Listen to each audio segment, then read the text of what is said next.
హైదరాబాద్లో వినాయక నిమజ్జనానికి సర్వం సిద్ధమైంది. ట్యాంక్ బండ్ దగ్గర ఎల్లుండి ఖైరతాబాద్ మహా గణేశుడి నిమజ్జనం జరగనుంది. ఇప్పటికే నగరం చుట్టుపక్కల నుంచి వచ్చే గణనాథులు గంగమ్మ ఒడికి చేరుకుంటున్నారు. 30,000 మంది పోలీసులతో కట్టుదిట్ట భద్రతా ఏర్పాట్లు చేశారు. గణేష్ శోభాయాత్ర నేపథ్యంలో ట్రాఫిక్ ఆంక్షలు కూడా విధించనున్నారు. నిమజ్జనాల కోసం సిటీలో 20 చెరువులు, 77 కృత్రిమ కొనలలో వినాయక నిమజ్జనాలు జరుగుతున్నాయి. నగరంలో 134 క్రేన్స్, 259 మొబైల్ క్రేన్లు సిద్ధం చేశారు. హుస్సేన్ సాగర్లో 9 బోట్లు, 200 మంది గజ ఈతగాళ్లను అందుబాటులో ఉంచారు. గణనాథుల నిమజ్జనాలపై ట్యాంక్ బండ్ నుంచి మరింత సమాచారం మా ప్రతినిధి శేఖర్ అందిస్తారు. వారం రోజుల పాటు పూజలు అందుకున్నటువంటి గణనాథుడు గంగవడికి చేరేందుకు సిద్ధమయ్యాడు. ప్రస్తుతం ట్యాంక్ బండ్ దగ్గర ఉన్నాము.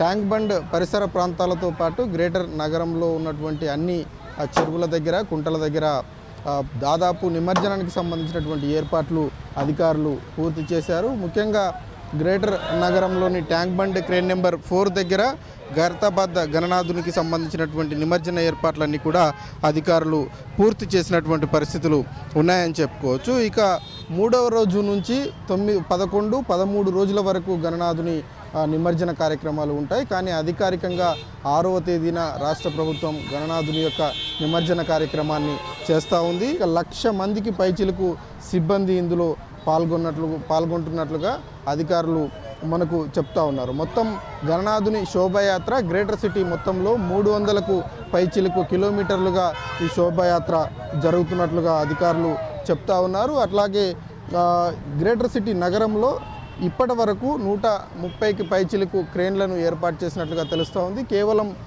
ట్యాంక్ బండ్ పరిసర ప్రాంతాల్లోనే 40కి పైచిలకు క్రేన్లను ఏర్పాటు చేసినట్లుగా సమాచారం అంతా ఉంది. అట్లాగే 250కి పైచిలకు మొబైల్ క్రేన్లను కూడా ఏర్పాటు చేసినట్లు అధికారులు చెప్తున్నటువంటి పరిస్థితులు ఉన్నాయి. ఇక హుస్సేన్ సాగర్లో ఎక్కడ ఎలాంటి ఇబ్బందులు కలగకుండా 9 బోట్లను ఏర్పాటు చేసినట్లుగా అధికారులు చెప్తా ఉన్నారు. అదేవిధంగా 200కు పైచిలకు గజ ఈతగాళ్లను కూడా ఈ పరిసర ప్రాంతాల్లో డిప్లాయ్ చేసినట్లుగా తెలుస్తూ ఉంది. ఇక శానిటేషన్కి సంబంధించినటువంటి సిబ్బంది కూడా ప్రతి సంవత్సరం భారీ సంఖ్యలోనే ఉంటారు.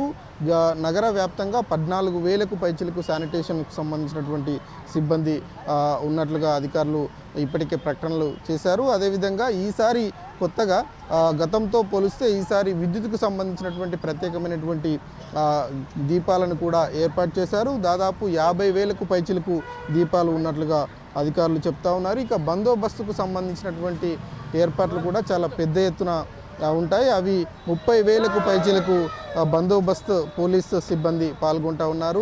గ్రేటర్ సిటీలో ఉన్నటువంటి గణనాథులన్నింటినీ కూడా గంగవడికి చేర్చేందుకు ఇప్పటికే చాలామంది భక్తులు వస్తూ ఉన్నారు, హుస్సేన్ సాగర్కి వస్తూ ఉన్నారు. ప్రస్తుతం మనం విజువల్స్లో చూస్తున్నటువంటి పరిస్థితుల్లో నిమజ్జనానికి సంబంధించినటువంటి కార్యక్రమాన్ని అధికారులు ఇప్పటికే మొదలుపెట్టినటువంటి నేపథ్యంలో దానికి సంబంధించినటువంటి ప్రక్రియ అంతా కూడా కొనసాగుతూ ఉంది. ఆ గ్రేటర్ సిటీకి సంబంధించినటువంటి నిమజ్జన కార్యక్రమం అంతా కూడా శురువైందని చెప్పుకోవాలి. ఇక 6వ తేదీన అధికారికంగా ఖైరతాబాద్కు సంబంధించినటువంటి విఘ్ననాయకునితో పాటు గ్రేటర్ సిటీలో ఉన్నటువంటి 50,000కు పైచిలకు విఘ్ననాయకుల నిమజ్జన కార్యక్రమం పూర్తి చేసేందుకు అధికారులు సర్వం సిద్ధం చేశారని చెప్పుకోవచ్చు. వీడియో జర్నలిస్టు నాయుడుతో శేఖర్, సాక్షి టీవీ, ట్యాంక్ బండ్ నుంచి.